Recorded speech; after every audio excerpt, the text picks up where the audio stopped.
In today's video, I'm going to teach you how to filter rows in Power BI.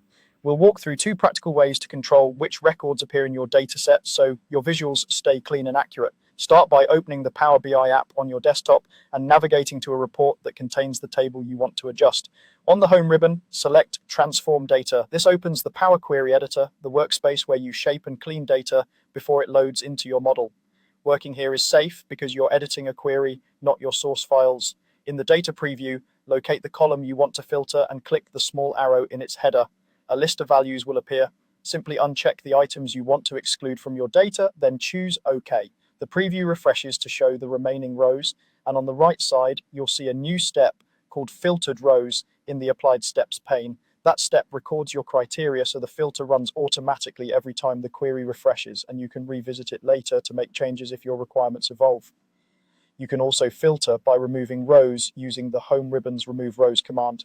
This approach targets rows by their position or by data quality rather than by specific values.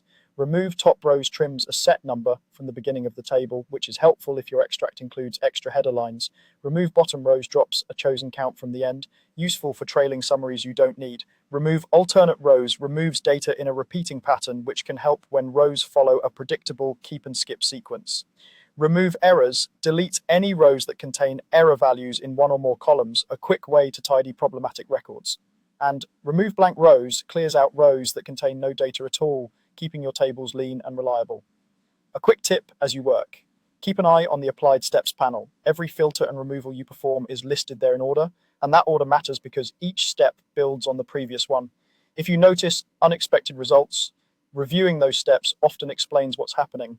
Also, make sure you're filtering the correct column and data type, especially with dates and numbers, so the filter behaves as you expect.